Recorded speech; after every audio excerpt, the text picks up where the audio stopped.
Welcome to the Prince Eats. Check out this video for Italian lasagna. Ingredients are in the description. If you enjoyed this video and found it helpful, please like, comment, subscribe, and share. This one is a 1980s and 1990s family classic, and if you're familiar with the Hamburger helper version, this should take you down memory lane.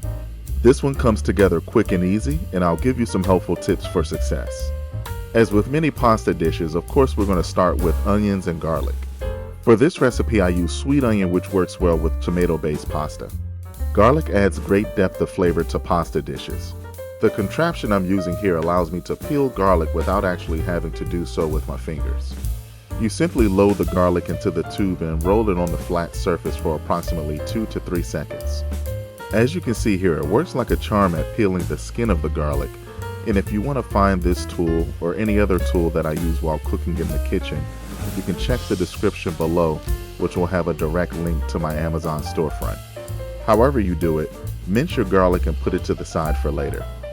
Next, I'll work with the onions. For this recipe, I'm using a medium-sized sweet onion. Certainly you can use half of a sweet onion, but I also don't like to contribute to waste, so I'm going to use a full onion on this recipe. You want to dice the onion into medium-sized pieces. I always recommend before getting involved in any prep work that you make sure that your knife is sharp. A sharp knife reduces rubbing, slipping, and of course produces a much cleaner cut. When done, put the onions to the side and prepare to cook. Over medium-high heat, you want to cook your onions for approximately 2 to 5 minutes, just until they're tender. You can add a little bit of olive oil to the pan, but not too much, because after all, you will be cooking beef and pork, and that's going to generate its own grease. After the meat has browned for approximately 5 minutes, you can go ahead and dump in the garlic and tomato paste. On medium-high heat, the browning of the meat should take approximately 5 to 10 minutes. Cook the garlic and work in the tomato paste until fully incorporated.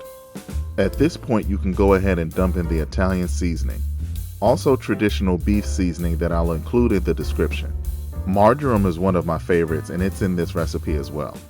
I always recommend using low sodium or no salt seasoning, as that allows you to add the salt to your dish freehand, and this is a great way to control the ingredients in your dish.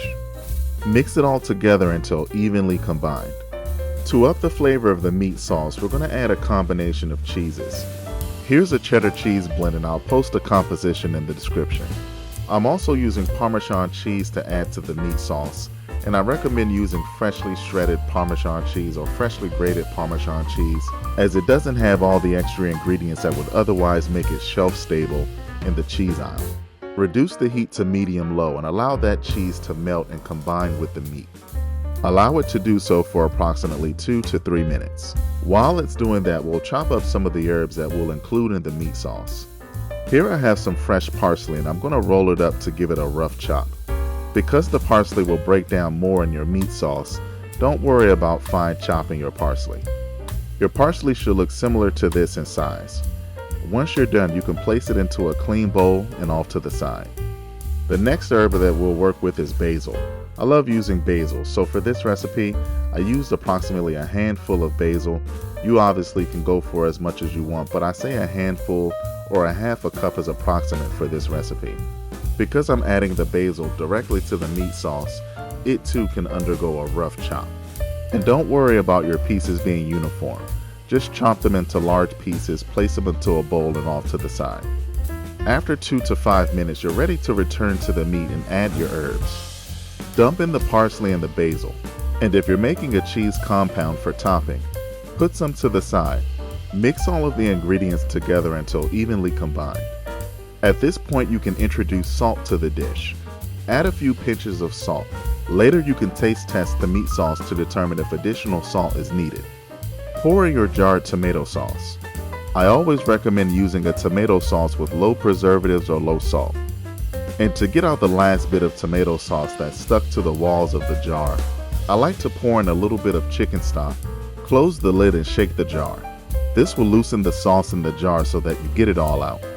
Next, you can simply mix the sauce so that it's evenly distributed in your pan. Pour in a little milk or heavy cream to help balance some of the acidity of the sauce. A little goes a long way, so don't pour in too much. Next, it's time to cook the pasta. And one thing that I love about one-pot pasta meals is you can cook the pasta directly in the meat sauce. If you recall the way your parents used to cook Hamburger Helper, everything was cooked in one pot, and this recipe is no different. The great thing about this method is as the pasta cooks, it will release the starch which will thicken the sauce. Stir the pasta into the meat sauce to ensure that it's fully submerged. You might need to pat down the pasta to ensure that it's fully submerged under the liquid. And if it doesn't submerge, pour in a little bit of chicken stock until it submerges. Allow the pasta to simmer, stirring occasionally after every 5 to 10 minutes. Stir from the bottom to ensure the pasta doesn't stick to the bottom of the pot. Be sure to flatten the surface of the pasta when you're letting it cook. What this does is ensures that the pasta remains submerged, and that's the only way that the pasta noodle will get tender. And after 15 to 20 minutes, your pasta should be tender and ready to serve. For more meal ideas and recipes like this one, visit theprinceeats.com and The Prince Eats on all social media channels.